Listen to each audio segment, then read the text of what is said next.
Washington থেকে Moscow আর মধ্যপ্রাচ্যের ধুলাবালি উড়িয়ে এই মুহূর্তে বিশ্ব রাজনীতিতে চলছে চরম উত্তেজনা, যা কোনো থ্রিলার সিনেমাকেও হার মানায়। মার্কিন প্রেসিডেন্ট ডোনাল্ড ট্রাম্প এক ঝটকায় উড়িয়ে দিয়েছেন ইউক্রেনীয় প্রেসিডেন্ট ভলোদিমির জেলেনস্কির সেই বিস্ফোরক দাবি, যেখানে বলা হয়েছিল রাশিয়া নাকি তেহরানকে স্যাটেলাইট দিয়ে গোয়েন্দা তথ্য দিচ্ছে। এয়ারফোর্স ওয়ানে চড়ে সাংবাদিকদের মুখোমুখি হয়ে ট্রাম্প সোজা সাপটা ভাষায় জানিয়ে দিয়েছেন, পুতিনের এই কারসাজি আসলে মোটেও কোনো কাজের কাজ হয়নি, বরং ভীষণ রকম গুরুত্বহীন এক ব্যাপার। পুরো ব্যাপারটির সূত্রপাত জেলেনস্কির এক চাঞ্চল্যকর অভিযোগ থেকে, যেখানে তিনি দাবি করেন যে ইরানের হামলার আগে মার্কিন ঘাঁটিগুলোর ওপর নাকি তীক্ষ্ণ নজর রেখেছিল রুশ স্যাটেলাইট। ইউক্রেনীয় গোয়েন্দারা নাকি খুঁজে পেয়েছেন এক অবিশ্বাস্য মিল। রুশ মহাকাশ থেকে পাঠানো সেই ছবির সঙ্গেই নিখুঁতভাবে মিলে যাচ্ছে ইরানের ছোড়া মিসাইলের নিশানা। এই তথ্য ফাঁস হতেই বিশ্বজুড়ে শুরু হয়ে গেছে তীব্র জল্পনা কল্পনা, আর ট্রাম্পের কানে পৌঁছানো মাত্রই শুরু হয় কড়া প্রতিক্রিয়া। তবে ট্রাম্প যেন একেবারেই অন্য ধাতুতে গড়া এক নেতা, যিনি এসবে দমে যাওয়ার পাত্র নন। সাংবাদিকরা প্রশ্ন তুলতেই তিনি আত্মবিশ্বাসের সঙ্গে দাবি করেছেন, মার্কিন সামরিক হামলায় ইরানের মেরুদণ্ড ইতোমধ্যেই ভেঙে চুরমার হয়ে গেছে।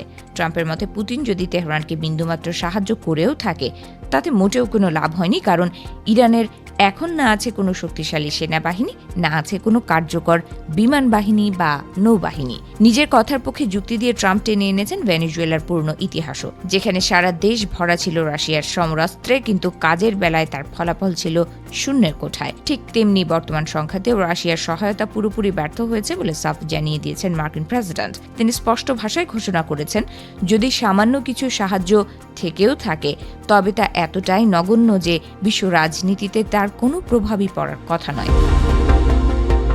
অন্যদিকে ইউক্রেনের প্রেসিডেন্ট জেলেনস্কি কিন্তু নিজের অবস্থানে অনড় থেকে এই গোপন তথ্য আন্তর্জাতিক মহলের সামনে তুলে ধরার হুঙ্কার দিয়েছেন। তার দাবি অনুযায়ী গত জুলাই মাসের 19 ও 20 তারিখে বাহরাইন, জর্ডান এবং কুয়েতের মতো কৌশলগত অঞ্চলের গুরুত্বপূর্ণ বিমান ঘাঁটিগুলোর ওপর নজরদারি চালিয়েছিল রুশ স্যাটেলাইট, আর সেই ছবিগুলোই অত্যন্ত সুকৌশলে পৌঁছে দেওয়া হয়েছিল তেহরানের হাতে, যা পরবর্তীতে মার্কিন স্বার্থে আঘাত হানার কাজে ব্যবহার করা হয়েছে। এই টানটান উত্তেজনার মধ্যেই ট্রাম্প অত্যন্ত নাটকীয় ভঙ্গিতে প্রতিশ্রুতি দিয়েছেন যে তিনি সরাসরি রুশ প্রেসিডেন্ট ভ্লাদিমির পুতিনের মুখোমুখি হয়ে এই হিসাব নিকাশ চুকিয়ে নেবেন। তিনি একরকম চ্যালেঞ্জ ছুড়েই বলেছেন যে পুতিনের সঙ্গে কথা বলেই তিনি সত্যটা বের করে আনবেন, আসলে পর্দার আড়ালে ঠিক কি ঘটেছে। একদিকে ওয়াশিংটন আর তেহরানের রক্তক্ষয়ী সংঘাত, অন্যদিকে কিয়েভ আর মস্কোর এই নতুন সাইবার ও গোয়েন্দা যুদ্ধ, সব মিলে পরিস্থিতি আজ এক অত্যন্ত বিপজ্জনক মোড়ে এসে দাঁড়িয়েছে।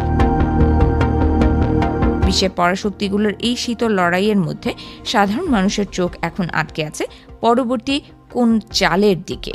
ট্রাম্পের এই ঔদ্ধত্যপূর্ণ আত্মবিশ্বাস এবং জেলেনস্কির একের পর এক চাঞ্চল্যকর তথ্য ফাঁসের কারণে আন্তর্জাতিক কূটনীতিতে যে কালো মেঘ জমেছে, তা যে কোনো মুহূর্তে এক ভয়াবহ বিস্ফোরণের রূপ নিতে পারে।